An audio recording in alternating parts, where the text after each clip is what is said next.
I think places like this are important, yes, for the people who come here and the, the health that natural places give to us so freely, but they're also so important as sanctuaries for the natural world. And to me, this has been an experience of partnering with the nature that's here to find a solution to a problem that I noticed, and we were able to improve it together. Hi, I'm Lisa Ciolli, and I'm here at Cross Keys Park in Lexington. I'm a key steward here. When I moved to this neighborhood in 2017, I ran in this neighborhood and I discovered this wonderful park, and I started just picking up garbage here as a regular habit. I still do that. I think I picked up garbage here for about 3 years before I was inspired to try to do more, partly because of a book I read that was new at the time in around 2019 called Tom Brown's Guide to Healing the Earth. I was really attracted to this sycamore tree up here, and one of the first things I did was plant one plant up underneath it, a twin leaf. So then I'm sitting up there looking at this plant and looking around the plant and noticing winter creeper all over the ground. And of course now I felt very protective of this plant that I put in. So I started removing winter creeper up here under the sycamore tree, and I'm moving across the ground up here, removing winter creeper. There was so much of it. I carried big rolls of it out of the park. Eventually I got to the top of this little slope here, which overlooks, this water is coming out of the pond, and it's called Cardinal Run. It continues down here toward Parker's Mill Road. So I took the winter creeper off of this area and right away realized, oh, this hillside is eroding and I have a little bit of a problem on my hands. There's some urgency I realized I needed to get some plants in here pretty fast, because the winter creeper, well, we don't like it because it will really take over an area. It's very invasive. Eventually, it'll be virtually the only plant on the ground if it's left unchecked. But I've learned it has some upsides too. It's good at holding together eroding areas, and also when you remove it, the soil underneath is actually really nice. And so it was perfect for planting, except you can see the angle of the slope. It was going to be very difficult to install anything. As soon as you dig a little hole, the soil tends to want to fall away. And I had no plants because I hadn't foreseen this situation. So while I was thinking about what to do with this, I remembered Friends of Wolf Run, because I had volunteered with them at a garbage cleanup project they hosted at a different park in town. And I work for a company, Tiffany and Company. I moved to Lexington to work for them. And my employer has matching funds for our charitable donations or volunteer hours. And I thought I could at least report the hours on the work I'm doing here to Friends of Wolf Run, and maybe they could get some money from my employer out of that.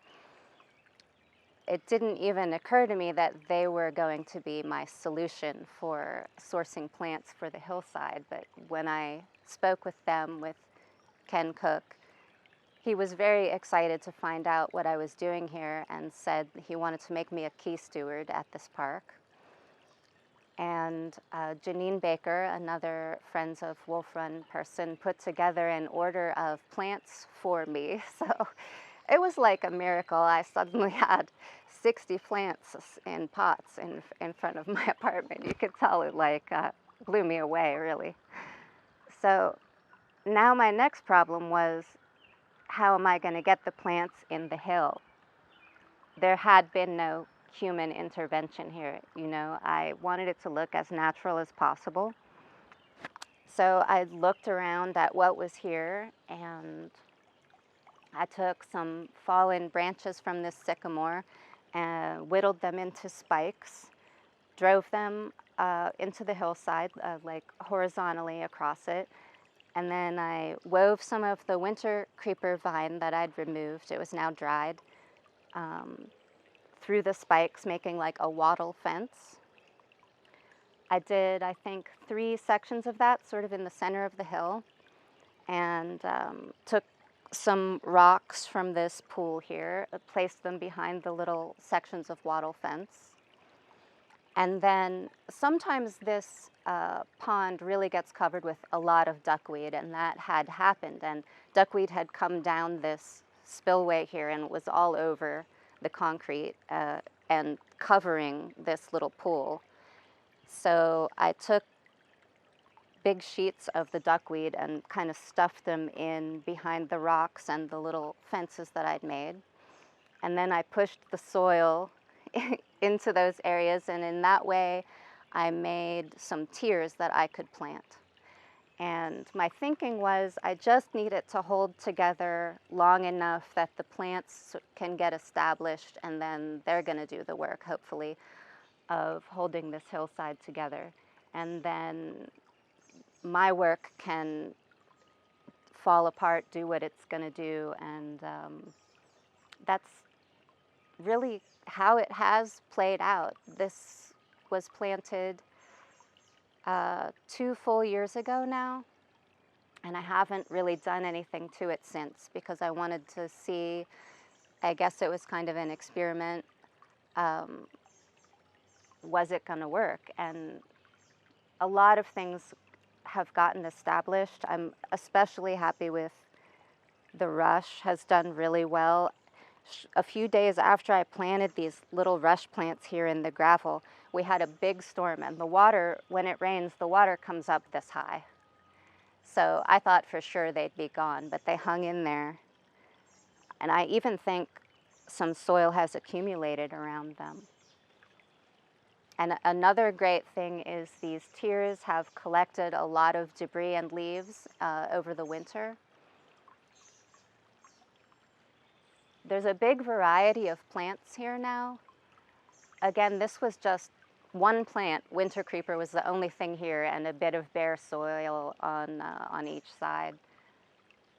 So it makes me really happy to look at it now. It's a big improvement and very fulfilling work.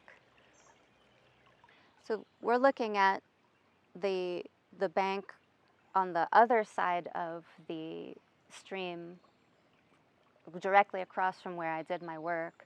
And it's just a really good example of some place that hasn't been adopted, so to speak. For contrast, I had no idea that I was actually allowed to do this kind of work here. To me, I was guerrilla gardening in the beginning, and I was delighted to find out that not only are you allowed, but it's actually encouraged. And what getting involved with an organization like Friends of Wolf Run can do is clue you in to, there are some guidelines, some rules.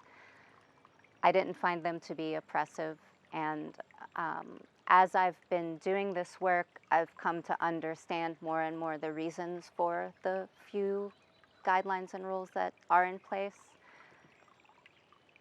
And they were able to give me a lot of support, information.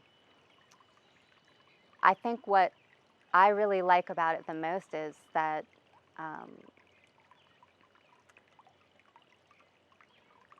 besides the help that I ask for, it's completely self-directed work.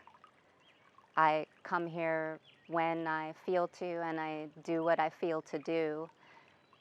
I think the most important thing about reporting it is so your work doesn't get undone, or you don't put a lot of effort into a space and then find out that some infrastructure project is going to happen there and your work might be wiped out. So I would definitely encourage somebody, if you have it in your heart or your mind to do a project like this, uh, hook up with one of these organizations and take advantage of their support.